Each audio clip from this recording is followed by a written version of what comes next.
అదే RTV app వార్తల్ని క్షణాల్లో చదివే అవకాశం ఉంటుంది. ఒక న్యూస్ పేపర్, ఒక టెలివిజన్ ఛానల్ మీ చేతుల్లో ఎప్పుడూ ఉంటాయి. నల్గొండ జిల్లాలో ప్రతి సోమవారం నిర్వహించే ప్రజావాణి కార్యక్రమానికి భారీ స్పందన వస్తుందని కూడా చెప్పుకోవచ్చు. ముఖ్యంగా కూడా ఆ నల్గొండ జిల్లా వ్యాప్తంగా ఉన్నటువంటి ఎవరైతే బాధితులు ఉన్నారో వాళ్ళ సమస్యలన్నీ కూడా పరిష్కారం కోసం కూడా నల్గొండ జిల్లా కలెక్టర్ కార్యాలయానికి వచ్చి కూడా ఆ కలెక్టర్ ఎవరైతే నారాయణ రెడ్డి ఉన్నారో నారాయణ రెడ్డికి వాళ్ళ దరఖాస్తులు ఇచ్చి కూడా వాళ్ళ సమస్యలను కూడా చెప్పుకుంటున్న పరిస్థితి కనపడుతుంది. మనం ఆ విజువల్లో కూడా చూస్తున్నాం. పెద్ద ఎత్తున కూడా ఆ మహిళలతో పాటు పురుషులు, వృద్ధులు కూడా వచ్చి కూడా ఆ అప్లికేషన్స్ ఇవ్వడానికి కూడా వస్తున్నారు. కొంతమంది చాలా రోజుల నుంచి కూడా మేము తిరుగుతున్నా కూడా మా సమస్య పరిష్కారం కావడం లేదంటూ కూడా వస్తున్న పరిస్థితి కనపడుతుంది. ఎవరైతే పిలిచిన అప్లికేషన్స్ ఉన్నాయో ఈ అప్లికేషన్స్ కూడా కలెక్టర్కి ఇస్తే కలెక్టర్ ఏమంటే ఆన్లైన్లో కూడా దానికి సంబంధించిన అప్లోడ్ చేస్తారు. అప్లోడ్ చేసిన 15 రోజుల్లో కూడా అధికారులు కూడా సంబంధిత అధికారులు ఎవరైతే రెవెన్యూకి సంబంధించిన రెవెన్యూ అధికారులు కానీ దేనికి సంబంధించిన అధికారులు కూడా వాళ్ళ సమస్యలు పరిష్కరించాల్సి ఉంది. కానీ ఇప్పటి వరకు కూడా ఏది ఇచ్చినా కూడా మాకు సమస్య పరిష్కారం కావడం లేదని కూడా చాలామంది బాధితులు కూడా నల్గొండ కలెక్టరేట్ కార్యాలయానికి వచ్చి కూడా వినతి పత్రాలు ఇస్తున్న పరిస్థితి కనపడుతుంది. ముఖ్యంగా కూడా రుణమాఫీకి సంబంధించి ముఖ్యంగా కూడా రాష్ట్ర ప్రభుత్వం ఏదైతే 2 లక్షల రూపాయల వరకు కూడా రుణమాఫీ ఇస్తామని చెప్పిన క్రమంలో కూడా రుణమాఫీ కాని రైతులు కూడా చాలామంది కూడా వచ్చి ఇక్కడ ఏదైతే వ్యవసాయ శాఖ అధికారులు ఏర్పాటు చేసినటువంటి హెల్ప్ డెస్క్ కార్యక్రమంలోకి వచ్చి కూడా వాళ్ళందరూ కూడా చేసుకుంటున్న పరిస్థితి కనపడుతుంది. మనం విజువల్లో కూడా చూస్తున్నాం. మీరందరూ కూడా దానికి సంబంధించిన సమస్యలు వినించుకోవడానికి కూడా కలెక్టర్ దగ్గరకు వస్తున్నారు. వాళ్ళు ఎక్కడి నుంచి వచ్చారని కొంతమంది ఉన్నారు, వారితో కూడా మాట్లాడించే ప్రయత్నం చేద్దాం. ఏంటి, ఎక్కడి నుంచి వచ్చినారు? మా గోదావరిగూడ. ఏంటి సమస్య ఏంటి? కలెక్టర్ ఏం విధంగా వచ్చారు? భూమి రైతుకు ఎకరం 5 గుంటలు పట్టా ఉంది ఆయనకు. అయితే ఆయన పేరు మీద మళ్ళీ 3 ఎకరాలు 7 గుంటలు వేరే వాళ్ళు అధికారులే చేసారు. మేమేం పొజిషన్లో ఉన్నాం, ఆయన పొజిషన్ లేడు. మాకు భూమి అమ్మిపోయిండు. ఆయన రాసిన కాగితం ఉంది, బాండు. అయితే దాన్ని చేయమనంటే ఎన్ని రోజుల నుంచి తిరుగుతున్నావు కలెక్టర్కి అయితే ఈరోజే వచ్చినాం. అప్లికేషన్ ఇటువరకు పెట్టినాం 2000 ఇప్పుడంటే ఇటువరకు ఒకసారి పెడితేనే మళ్ళీ రిజెక్ట్ చేసారు. వచ్చినాం. మీ కుక్కడా నుంచి అండి, పాస్బుక్ కోసం. మేము 3 వారాలు తిరుగుతాం.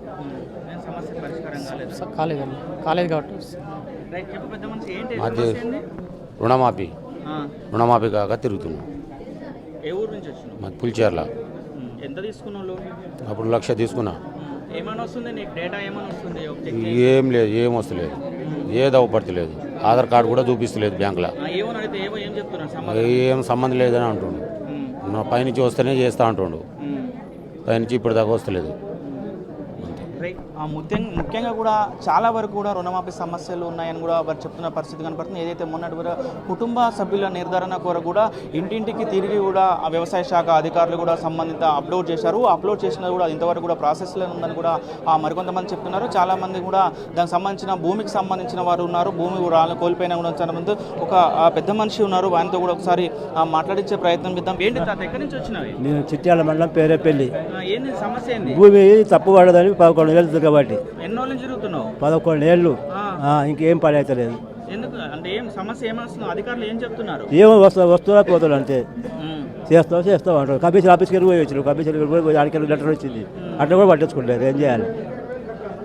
ఎంత చెప్పి తిరుగుడే ఉంది. ముఖ్యంగా కూడా చెప్తున్నటువంటి పరిస్థితి కూడా కనపడుతుంది. ముఖ్యంగా కూడా మేము చాలా సంవత్సరాల నుంచి తిరుగుతున్నా కూడా మా సమస్య పరిష్కారం కావడం లేదని కూడా వారు చెప్తున్న పరిస్థితి ఉంది. చెప్పండి, ఏంటి? ఇప్పుడు మన ఊరు మన వీడ కట్టినామండి. 1 ఇయర్ దాటిపోయింది. మాకు బిల్లులు రావచ్చు, 19 లాక్ రావాలి. ఇప్పటికీ బిల్లు కలెక్టర్ గారికి పంపించేసినారు. అది ఫైనాన్స్ పోయింది. ఇంతవరకు ఖాళీ లేదు. వడ్డీలు విరిగిపోతున్నాయి. మేము ఆత్మహత్య చేసుకునే స్థాయికి ఉన్నాం. కాబట్టి మన లెటర్ ఇచ్చి మన కలెక్టర్ గారికి ముందు కలెక్టర్ గారిని కలిసావా? ఏమన్నారు? కలిసాం, వస్తుందని చెప్పారు. ఒక 6 మంత్స్ చూసినాం, అది లేదు.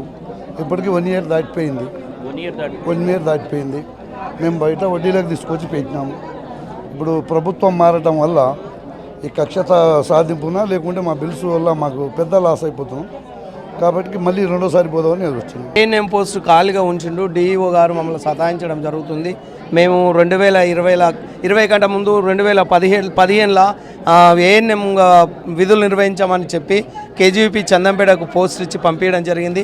అందులోకి వెళ్ళి తీసి పక్క పెట్టి డిఈఓ గారు మమ్మల్ని నానా ఇబ్బందులు పెట్టుకుంటూ 4 సంవత్సరాల నుంచి కూడా కరోనా టైం అయిపోయినాక ముగిసినాక కూడా మళ్ళీ తీసుకోకుండా వేరే వాళ్ళని తీసుకొని ఇప్పుడు ఖాళీగా ఉంచి 4 సంవత్సరాల నుంచి నానా ఇబ్బందులు పెట్టుకుంటూ మమ్మల్ని పోస్టులో లేకుండా తీసి పక్క పెట్టి అదేవిధంగా మమ్మల్ని అక్కడ పో ఇక్కడ పో అని మమ్మల్ని పైసలు అడుగుతలేడు, ఏం చేస్తలేడు. అట్లా కూడా మాకు పనులు లేకుండా చేసి మమ్మల్ని ఎల్లగొట్టడం జరిగింది. కాబట్టి మాకు ఇప్పుడు ఏఎన్ఎం పోస్ట్ ఖాళీగా ఉంది. కాబట్టి కలెక్టర్ గారు ఇచ్చి ఆర్డర్ ఇచ్చి జాయిన్ చేసుకో అన్నా కానీ డిఓ గారు పక్క పెట్టారు. కాబట్టి మళ్ళీ ఇప్పుడైనా ఇచ్చి మమ్మల్ని ఆదుకోవాలని చేస్తూ కోరుకుంటూ లేదండి, ఇది ఆక్రమించుకుండు, ఒక అతను భూస్వామి ఆక్రమించుకుండు.